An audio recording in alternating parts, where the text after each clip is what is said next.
You're listening to an IOE podcast. Powered by UCL Minds.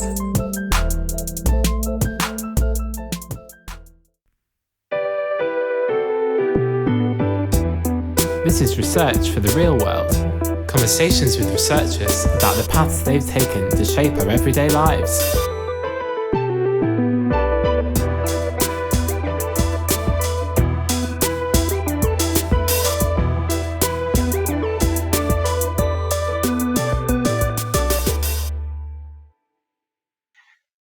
This is Research for the Real World. Hello, I'm Dr. Laura Outhwaite and I'm a Principal Research Fellow at the UCL Centre for Education Policy and Equalising Opportunities.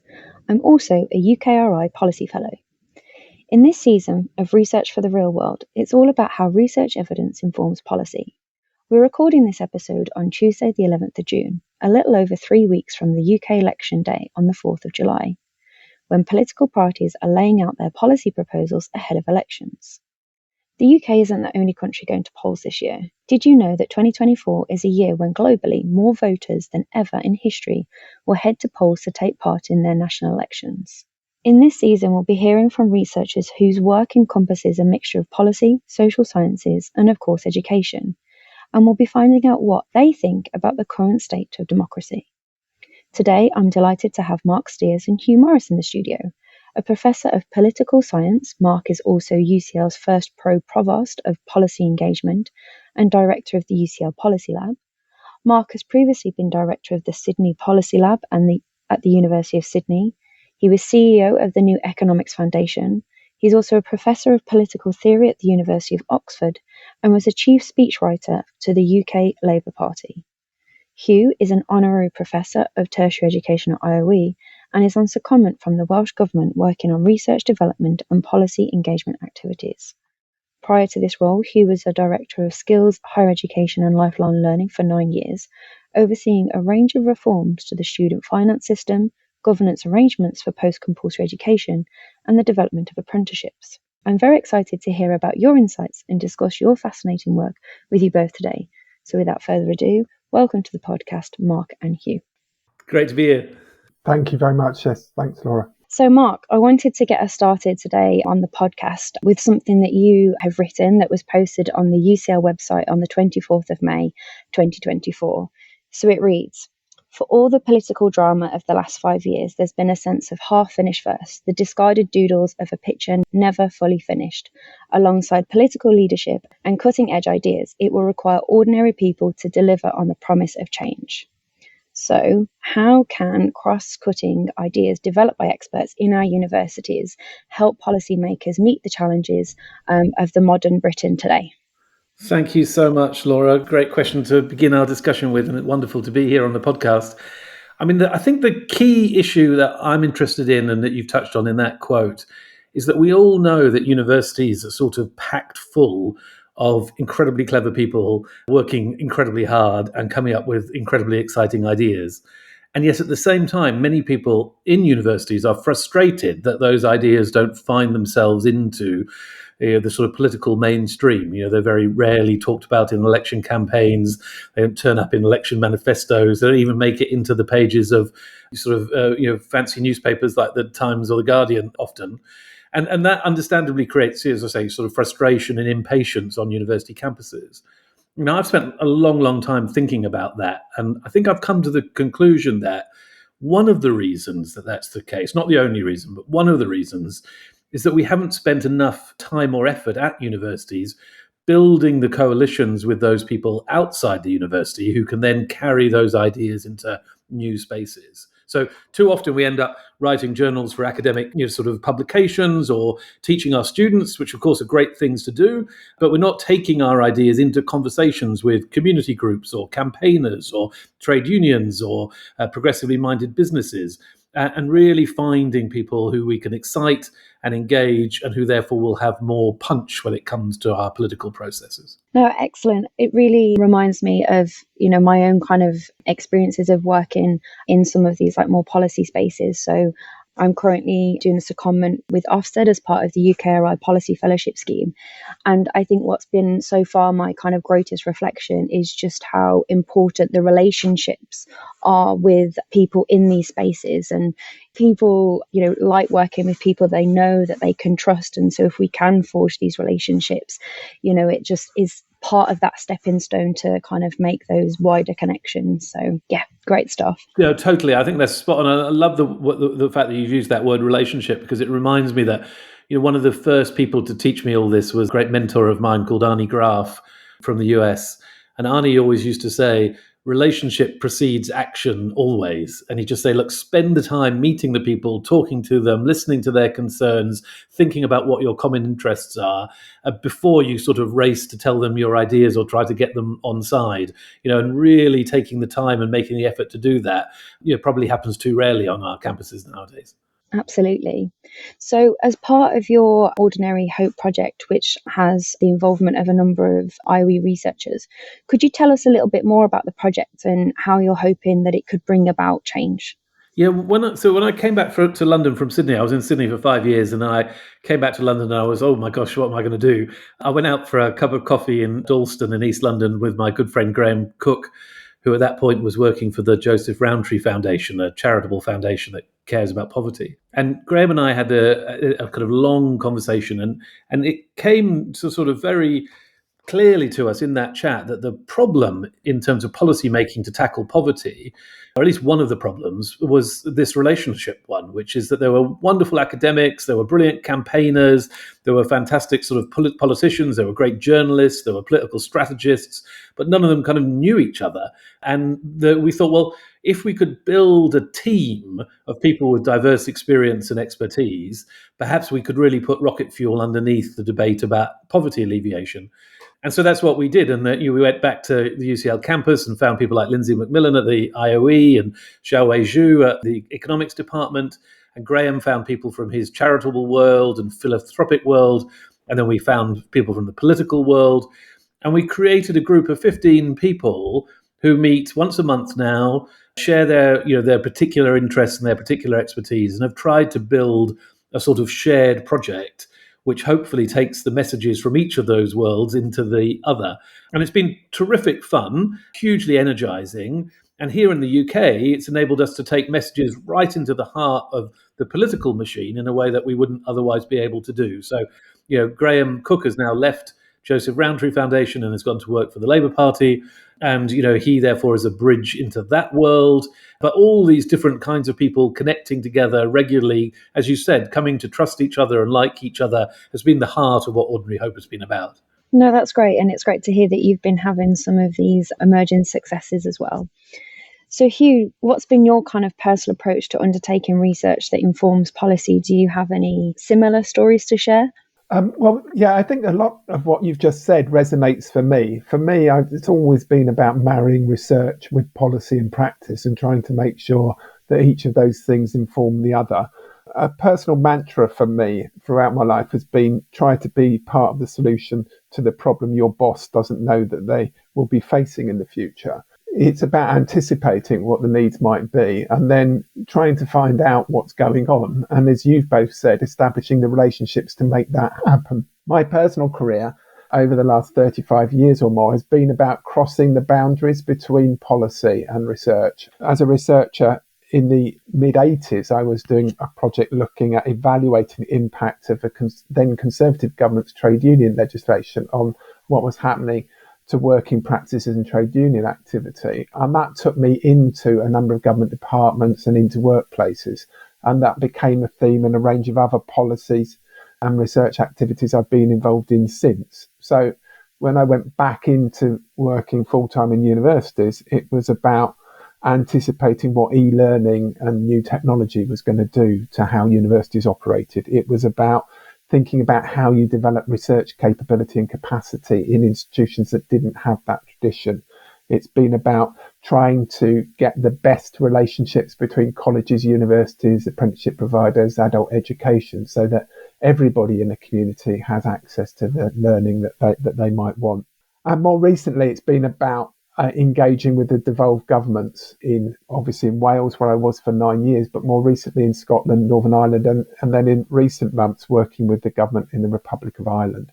And those experiences have made me feel that the challenge over the next 5 to 10 years is about building capability and capacity in communities and in regions, particularly in England. England's one of the most highly centralised nations in the world in terms of its political governance and its commercial organisation. And if we are going to spread the benefits of a modern age more broadly, we do need to do that more locally. And I was very inspired a couple of years ago when I read Marc's earlier book, Out of the Ordinary, How Everyday Life Inspired a Nation and How It Can Happen Again. And I had a conversation with him at the time about the experiences of people in the 1930s and how they'd gone about doing that. And I very much see the opportunity to recreate a bit of that through municipalism and local community engagement and so forth. So, yeah, that's a little bit of an outline.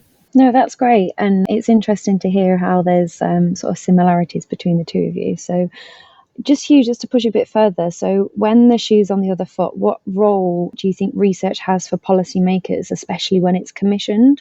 So rather than it being, us as researchers trying to influence policy, what are your reflections on it kind of working the other way? Well, my first reflection would be, again, echoing something Marc said earlier, which is first seek to understand before you seek to be understood. So you need to understand the other people's worlds. I'm not an anthropologist, but I do believe that the culture of academia and the culture of government and policymaking are completely different. And I'm constantly slightly surprised and worryingly bemused by the mutual incomprehension of one another's worlds. The terminology, the ways of working, there's a tendency, wrongly, for people on both sides to assume that the others don't know what they're doing or don't know what they're talking about because they don't understand how they work. So I think a lot more can be done to encourage that. And part of what I've been doing the last 2 years in the Institute and with government is trying to encourage more fellowships of the sort that you're on, Laura. So I did a lot of work with the ESRC on the mid-career fellowship scheme. I've been doing an evaluation of those fellowship schemes in both directions, both civil servants into academia and academics into the civil service, just to find out how those relationships are working and how they could be made to be better. So I would strongly encourage that. Back again to the future. So we have 165 universities in the UK. We have 404 higher education providers, and we have something like 80 policy institutes operating in those 165 universities. Now, academics love medium strength anarchy. Civil servants don't. So what we need to do is to try to encourage that wild garden of academic activity, be just ever so slightly more organised to make it easier for policymakers to engage with them.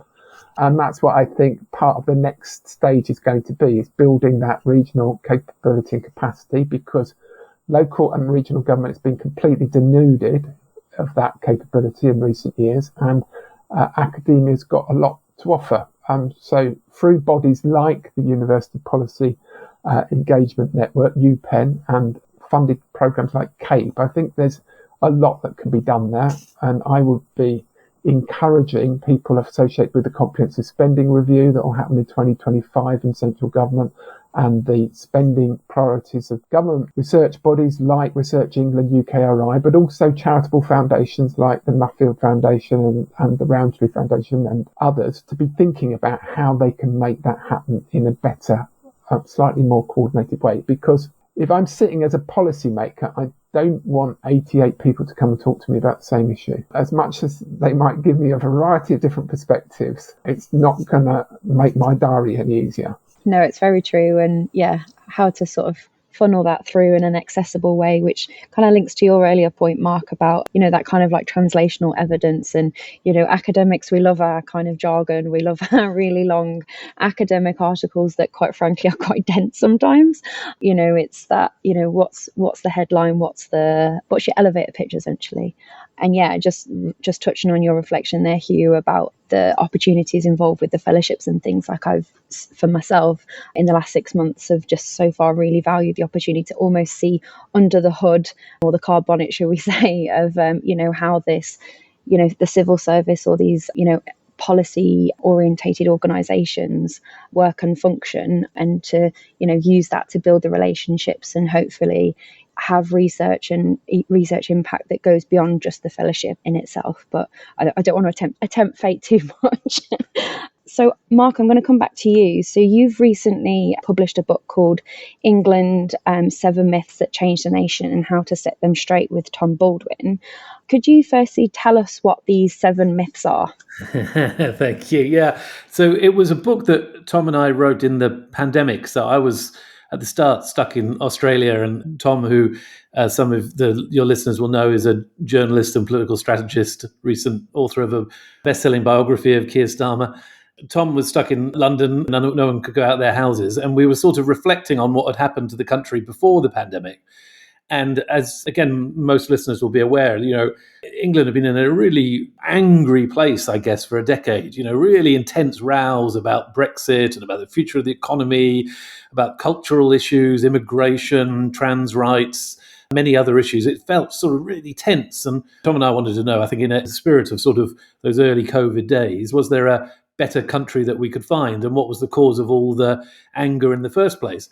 And connecting with the theme of this discussion, what we quickly discovered, I think, is that when you get people to talk about the real world and their actual relationships and the towns or villages in which they live, or their families or their everyday aspirations, then there's an awful lot of agreement and consensus across difference here in the UK that people might not necessarily agree in, sort of fundamental ways, but they can see other people's points of view and they can get on well with each other. But when you start sort of abstracting and going big and having big arguments about, whether the English, the British Empire was something to be proud of or not, or whether England invented liberty and cares about it more than European countries do, or whether, everything about, the British past is terrible and ought to be sort of deleted and we ought to stride into a globalized future. At that point, people really get cross, and you have these intense and sort of uncrossable divides between people. And so Tom and I wanted to check that hypothesis, and we had conversations with all kinds of people: politicians, academics, campaigners, grassroots communities. And sure enough, what we found is that talking about the everyday, you have the possibilities of building, something pleasant again. Talking about these big, booming abstractions and myths, people get into incredible rows. And so our sort of takeaway from that is, if we're going to research about the country, argue about the country, think about the future of the country's politics, then the way to build community again, or cohesion or solidarity, is to begin small and then only cautiously move big. And that's the contention of the book, if you like, is that, of course, we, as academics, we all want to have these big booming conversations about, the abstractions of life. But actually, if we care about building social connection again, taking the temperature down, making some real concrete steps forward, then we need to be a little less ambitious in our thinking and a little bit more focused on the sort of everyday elements of life. And that's the contention of the book. That sounds really interesting. And I'm just, as you were talking, looking to see where I could get a copy from. All good bookshops, and some bad ones too. Excellent. I'll have to add it to my reading list. So just linking back to some of the things that Hugh was saying, do you have any kind of reflections, maybe combined with what Hugh had said, as well as what you'd kind of written about in your book around essentially this relationship between research and policy making? I mean, I think Hugh put it all so brilliantly. I mean, I love that idea about sort of mutual incomprehension. That's, I think, the primary problem in the research policy maker conversation, which is that just people have different ways of looking at the world. And what we need to do is we need to spend the time understanding those before we then race into doing something about it. And that really is about humility. It's about care. It's about connection. And it's about, starting, again, Hugh said it really well, which is, too often both academics get angry with policymakers because they think they're all sort of, too shrill or too quick or like not serious and caveated enough. And policymakers get angry with academics because everything takes so long and it's all so cautious and complex and there are so many footnotes. There are reasons for those two cultures, and we've got to find some kind of common ground if we're going to make sort of headway together. But you can only build that common ground by spending time together, doing the kind of work that you're doing, Laura. So I think that's the primary insight. And it doesn't sound like sort of rocket science, but the incentive structures of both the policy world and the academic world, often mitigate against just spending time in relational conversations, getting to understand each other and getting to know each other. And I wish we could do something about that. No, that's great. And I'm going to push you both on this one. You can decide who answers first. But I'm just really interested to hear, because you've obviously given some really insightful principles and kind of insights into how we can make these things work. But do you have any kind of concrete examples of any kind of success stories with anything that you've done in your work where you're like, we did this in academia and this has led to a change in, attitude or policy or practice in any kind of way? So yeah, race to the buzzer. Well, I can think of a few, but they were never just me on my own. In terms of government policy, in Wales, we introduced a number of reforms to student finance and funding that then were taken up and considered not only in Wales, but in other countries. And similarly, we pioneered the development of what we call tertiary education, so bringing together those different parts of post-compulsory education that I talked about earlier, and that has become part of a broader debate.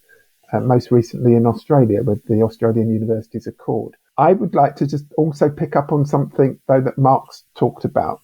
For me, particularly for younger researchers, maybe undergraduates, people doing a PhD or freshly completed, I also think it's worth thinking locally about what you can do in community organisations and in local government and with regional, because you'll get more traction and you'll learn valuable lessons. If you start by thinking, I'll write to the Prime Minister with a 10-point plan of what he needs to do in his first 100 days, you may not get an answer. But if you go and see your local councillors, or if you go and see your local voluntary groups and offer to work with them, you will learn as much as they will learn, and a lot can come from that.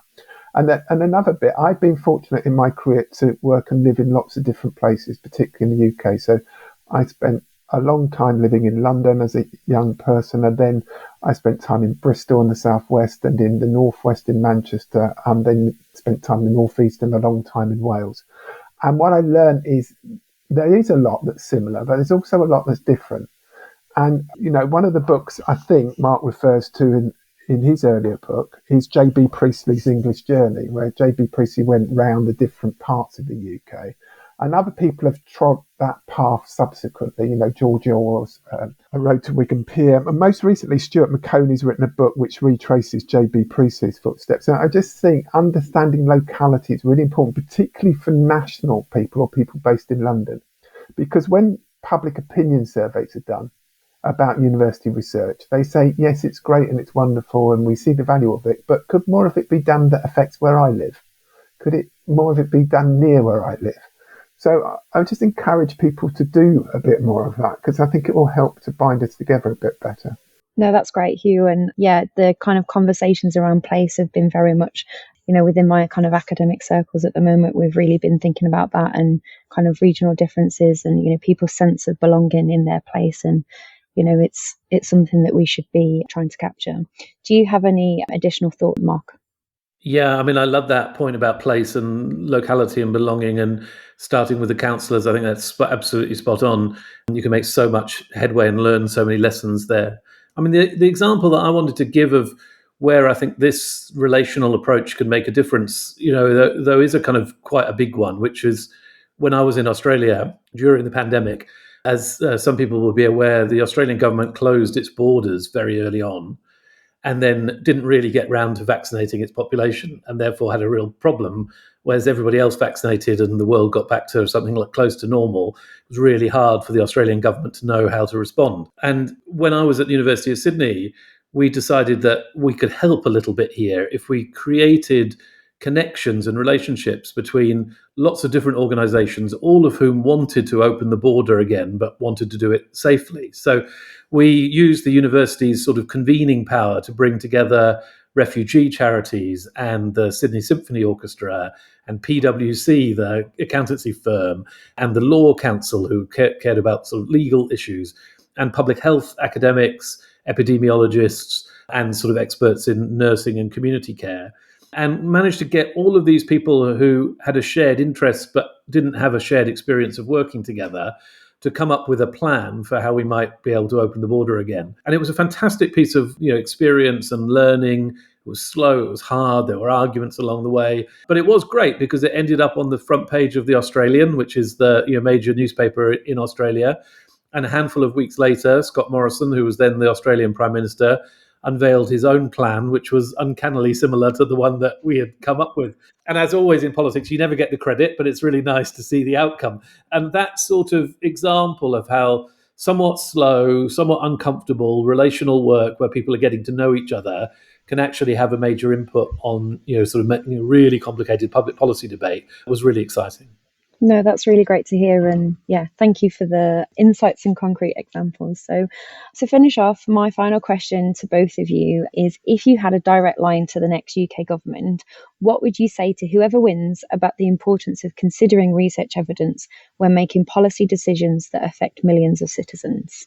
Well, I'll just say two things quickly. The first is there is quite a lot of documentation in government about how to do this. It's not uniformly followed. So there are things like the Magenta Book, which spells out how government departments and officials and ministers should be aware of evidence, commission evidence, how they should evaluate programs. So it would be good if more people knew about that. And that's not just in government, it's also amongst researchers. And the second thing I'd say, which I've said a few times already, is about building up regional capability and capacity. Because if we don't have a more even spread of that expertise, we're just going to continue to repeat the challenges that we've had for the last 3 or 4 decades of uneven development, both economically but also culturally.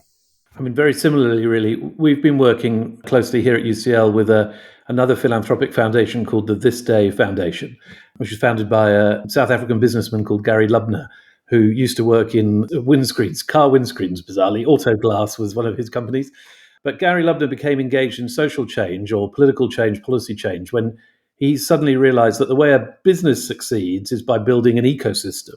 So you have, an R&D structure, you have commercial expertise, you have good, deep relationships with your customers, your regulators, local authorities and national authorities.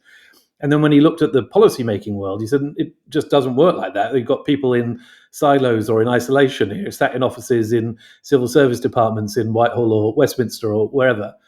And so this day he founded to create an ecosystem for a potential new government in the UK where you could create networks between researchers, politicians, senior civil servants, and all the various other people who are necessary to come up with good policy.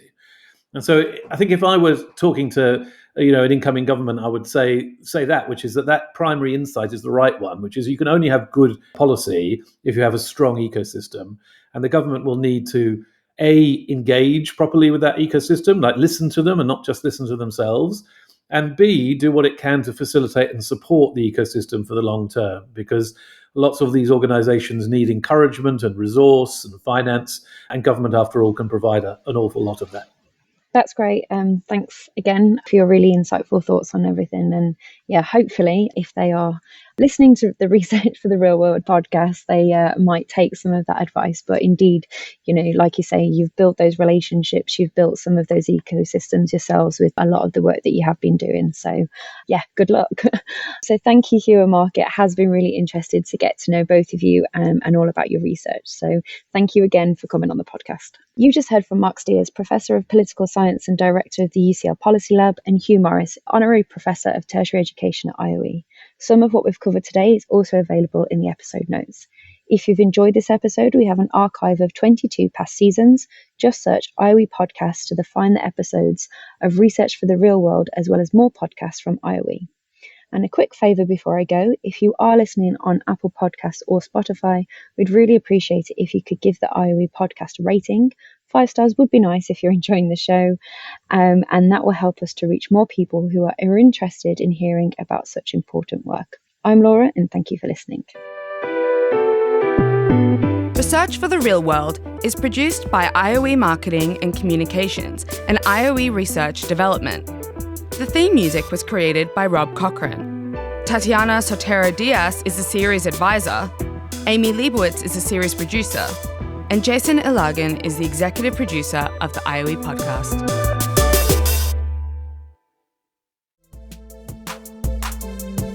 Thanks so much for downloading and listening to this IOE podcast.